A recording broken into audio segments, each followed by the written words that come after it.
Magandang hapon, Pilipinas. Mula sa Pag-asa DUST, narito na po ang latest sa lagay ng panahon.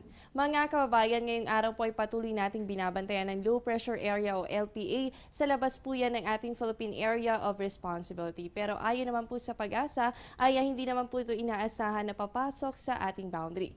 Bagamat nakakaapekto po ngayong araw itong tinatawag natin na trough ng low pressure area dito po yan sa may eastern Mindanao. Kasabay po nito ang pag-iral naman na tinatawag natin na reach of high pressure area dito naman po yan sa may northern Luzon. So sa mga kababayan po natin dito sa may Caraga region, asahan po natin ang pagkakaroon ng mga mahihina hanggang sa katamtamang pag-ulan, pagkidlat, pagkulog, dahilan nga po yan nito nga trough ng LPA.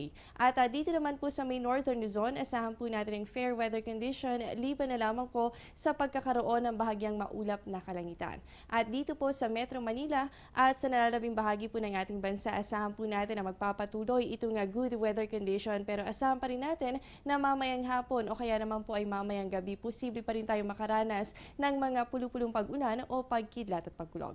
At bukod po rito, narito naman ang naitala nga lowest temperature ngayong araw po yan ng Miyerkules. Sa Baguio City pa rin po naitala ang pinakamababang temperatura na nasa 14 degrees Celsius. Sinundan po ito ng Tugigaraw na merong 20.5 degrees Celsius at ang Cagayan na nakapagtala naman ng 20.6 degrees Celsius. Sa Clark naman po naitala ang 22.2 degrees Celsius at sa Basco, Batanes ay nai-record naman po dito ang 22.4 degrees Celsius. At mga kababayan, sa aming pagbabalik, ano-ano nga ba ang natutunan nating mga Pilipino mula sa EDSA People Power Revolution? Yan matapos ng isang paalala. Kainan na! At syempre, hindi kumpleto kapag walang kanin. Almusal, hapunan, sa karinderya, restaurant, only rice, half rice, brown, puti. Sa bahay, opisina, pati sa eskwela. Basta, wag lang may maaksaya. Palay, bigas, kanin, wag sayangin. Bigyang halaga ang mga munting butil upang tayo'y pagpalain ng isang masaganang ani. Isang paalala mula sa Department of Agriculture. Mga kababayan, ngayong araw ay ginugunita natin ang ika-29 na anibersaryo ng EDSA People Power Revolution. Mula po sa makasaysayang revolusyon, hindi makakaila ang mahalagang bagay na itinuro nito sa atin.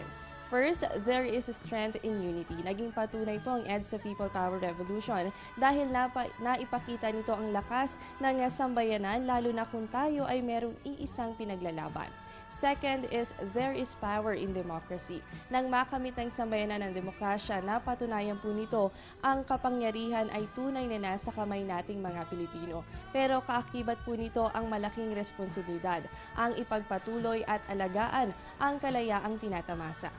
Third is, you have to fight for your principles. Huwag pong matakot at ipaglaban kung ano ang tama. Isa po ito sa pinakamahalagang bagay na itinuro sa atin ng EDSA People Power Revolution. Fourth is, much can be achieved by faith. Mula po sa 1986 People Power Revolution, pinatunayan nito ang pananampalataya hindi lamang sa Diyos, kundi pati na rin po sa ating mga sarili ay malaking bagay. At panghuli na lamang po, a revolution doesn't have to be characterized by violence. Naging makasaysayan po ang 1986 EDSA People Power Revolution dahil naging sa mapayapa ito. Sa kabila po yan ng presensya ng mga armadong sundalo, hindi po dumanak ang dugo mula sa nasabing pag-aklas. So ngayong anibersaryo po ng EDSA People Power Revolution, alalahanin natin at isapuso ang mga bagay na itinuro nito sa atin. At yan muna ang latest mula dito sa Pag-asa DUST. Manatiling nakatutok sa Panahon TV kung saan walang pinipiling panahon ang pagbibigay impormasyon. Ako po ang inyong nakasama, ang inyong weather body, Jessie Basco. Magandang hapon sa inyong lahat.